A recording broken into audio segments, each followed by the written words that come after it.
संदेश पहुंचाने का काम करेंगे, बल्कि जो सवाल इनके सामने खड़े हैं, नौकरियों का कम होना, बेरोजगारी, महंगी पढ़ाई, शिक्षा का निजीकरण, शिक्षा के क्षेत्र में बड़े पैमाने पर सरकार का हस्तक्षेप और आज के समय पर जो सम्मानजनक नौकरी रोजगार मिलना चाहिए, वो भी सरकार सम्मानजनक नौकरी रोजगार नहीं दे पा रही है।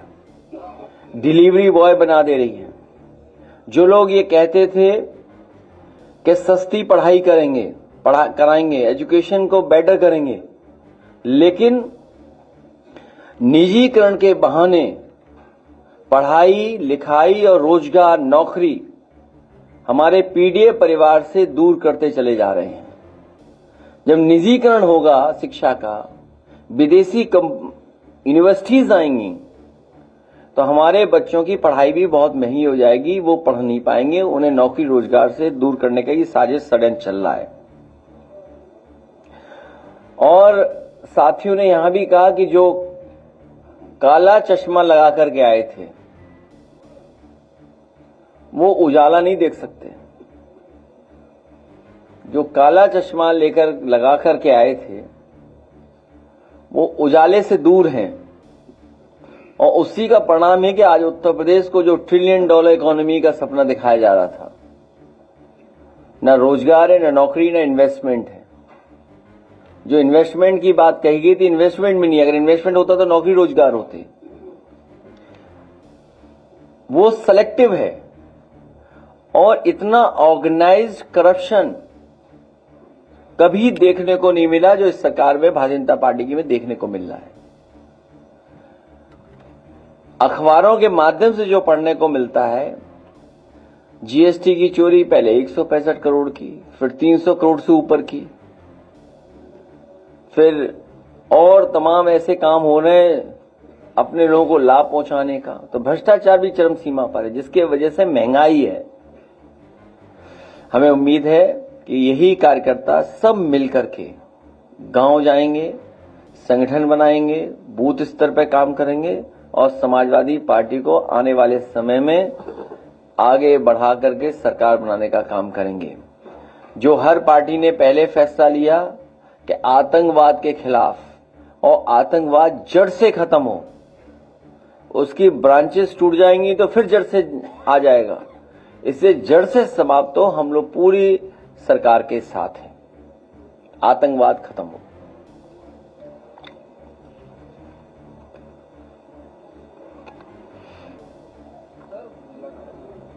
साइबर फ्रॉड का शिकार और फर्जी वारंट जारी करके लोगों को गिरफ्तार करवाया जा रहा है, उस पर क्या करें?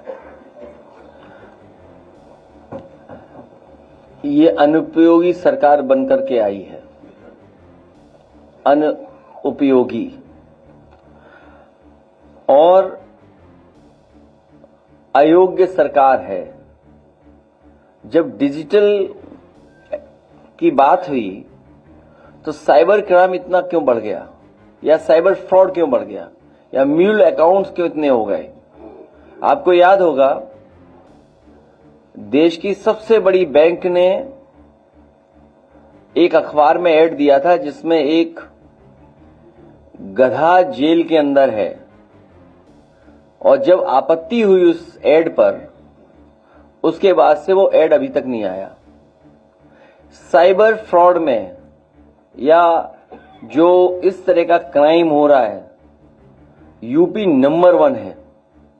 सबसे ज्यादा इस तरह का फ्रॉड यूपी में हो रहा है, और सरकार हाथ पे हाथ रख करके बैठी हुई है। आए दिन लोगों से पैसा लूटा जा रहा है, कभी डॉक्टरों से, कभी आईएएस ऑफिसर से, कभी और पुलिस ऑफिसर से।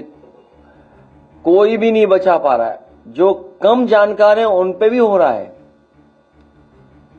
और जो जानकार हैं, पढ़े लिखे हैं, उनके साथ भी हो रहा है फ्रॉड, और सरकार कुछ नहीं कर पा रही। इसीलिए यूपी नंबर 1 है साइबर क्राइम में और साइबर फ्रॉड में। जहाँ तक की शिक्षा की बात है, तो जो सरकारी स्कूल है 1 से 5 तक की, उसमें जो बच्चे हैं लगातार जो एडमिशन हो रहे हैं प्राइवेट में हो रहे हैं, लेकिन सरकार ये नहीं सुनिश्चित कर पा रही है कि जो बच्चे सरकारी में नहीं एडमिशन हो पा रहे, क्योंकि ऐसे इस बार चुनाव जो होगा वो होगा चुनाव योगी बनाम प्रतियोगी। जो पढ़े लिखे लोग हैं, जो रोजगार चाहते हैं, जो शिक्षा के क्षेत्र में बदलाव चाहते हैं, गुणवत्ता के साथ शिक्षा चाहते हैं, वो सभी इस सरकार को हटाने में लगेंगे।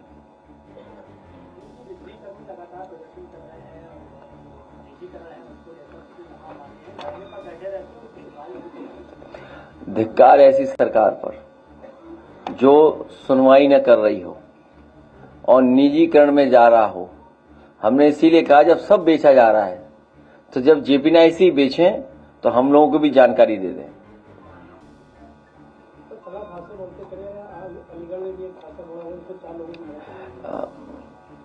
प्रतिदिन बड़ी संख्या में लोगों की जान जाती है। प्रतिदिन यूपी नंबर 1 है रोड एक्सीडेंट्स में।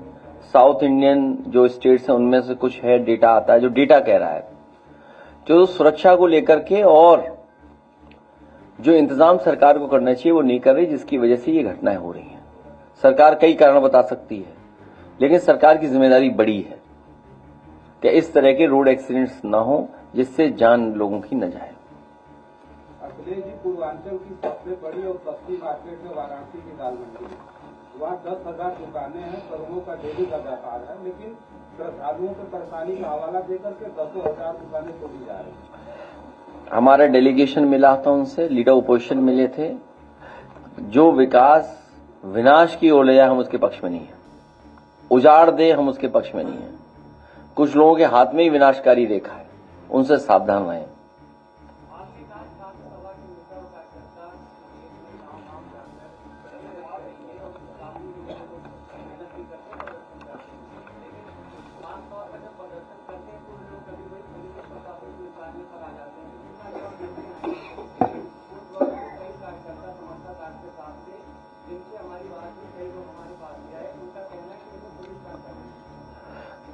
पुलिस उन्हें पक्का कार्यकर्ता बना रही है।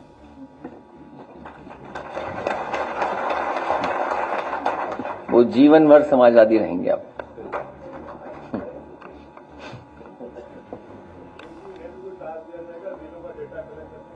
किसके लिए?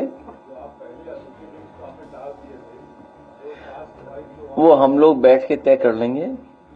इन लोगों को भी जिम्मेदारी से काम करना है। नंबर 1 अनुशासन, दूसरा व्यवहार अच्छा, तीसरा एक दूसरे के प्रति सम्मान की तरह, सम्मान से देखना, सम्मान से जुड़ना। तो ये काम लगातार करते रहेंगे लोग। पीडीए की ताकत को और मजबूत करेंगे।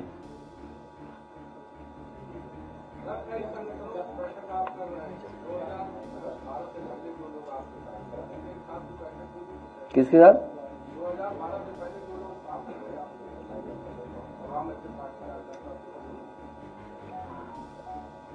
नहीं, मेरी जानकारी में नहीं है। जो जानकारी आप पर है वो मेरे पास वो जानकारी नहीं है। जो जानकारी आप पर है वो जानकारी अभी आई नहीं है हमारे पास।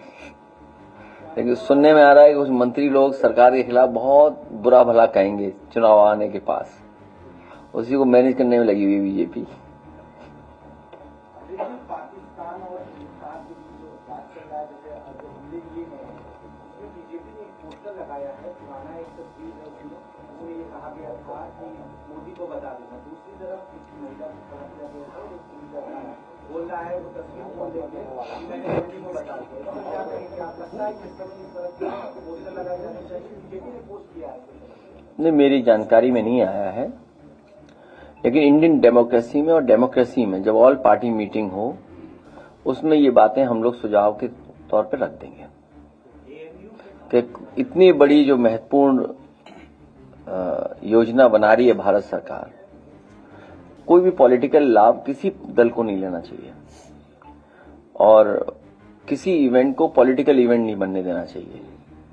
क्योंकि आतंकवाद खत्म हो, हमारी सीमाएं सुरक्षित हों और हमारी फौज का मनोबल बढ़े।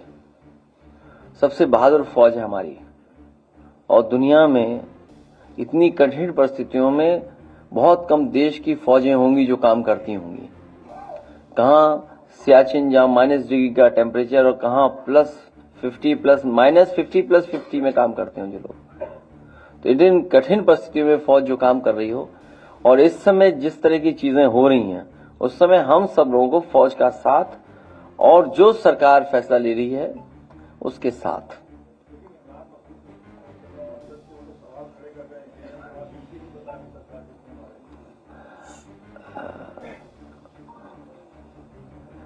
मैं फिर कहता हूं, इतने बड़े नेता नहीं है जिनका सवाल आप यहां पूछ रहे हो। अगर फोन करके आपको कहोगे हमारा पूछ लें तो बात अलग है कि नाम हमारा आ जाए यहां। हमें लगा कुछ और पूछोगे, नाम जब आया तो टिकट बांट रहे हैं वो लोग तो हाँ वही तो मैंने कहा, मैं से कुछ और पूछेंगे टिकट बांटने का। नहीं, अब बताओ कहाँ दुनिया में कि विधायक टिकट बांटने लगे आपस में। कई सरकारी अस्पताल ऐसे हैं जहाँ पे पूरी दवाइयाँ लोगों को नहीं मिल रही है और लोग लंबी लंबी लाइन लग रहे हैं। बहुत बुरा हाल है अस्पतालों का, बहुत बुरा। इलाज नहीं मिल पा रहा है, दवाइयाँ नहीं है, लंबी लाइन है, और जो बने थे अच्छे अस्पताल वो भी बर्बाद कर दिए, उनका भी इंफ्रास्ट्रक्चर खराब कर दिया है। और केवल सूचना एक जगह से नहीं आ रही है, पूरे प्रदेश भर के अस्पतालों में हालत ऐसी है, कहीं दवाई, इलाज और गरीब की कोई मदद नहीं हो पा रही है। याद होगा जब मैं पहली बार गया था इसमें, अभी हाल ही में कैंसर रिसर्च इंस्टीट्यूट में, जब मैं कैंसर रिसर्च इंस्टीट्यूट में गया तो सबसे पहले पेशेंट से जिससे मिलने का मुझे मौका मिला वो गोरखपुर के लोग थे। उस परिवार से जब बात हुई तो वो अपनी बेटी को लेकर के आए थे और इलाज के लिए वो यहां आए थे लखनऊ में कैंसर रिसर्च इंस्टीट्यूट में। जो इलाज उनका है वो यहां पर हो रहा था। अब आप इसी से कल्पना कर सकते हैं कि मुख्यमंत्री जी के क्षेत्र से लोगों को इलाज के लिए लखनऊ आना पड़ रहा है, और जब हर दिन वह जनता दरबार लगता है, बहुत कम मुख्यमंत्री होंगे जिन्होंने अपने गृह जनपद पे दरबार लगवाए हों, और जिसमें सबसे ज्यादा दरबार लगाए हों वो सबसे बड़ा वीआईपी जिला होगा। अगर वीआईपी के मानक हो तो हम तो यही मानक मानेंगे कि जिस जिले में सबसे ज्यादा किसी मुख्यमंत्री ने जनता दरबार लगवाया हो वो सबसे वीआईपी जिला है। और उस वीआईपी जिले में जहां पर मेडिकल कॉलेज हैं और अस्पताल हैं, एम्स है, वहां पर गरीब को इलाज नहीं मिल रहा। सोचिए आप।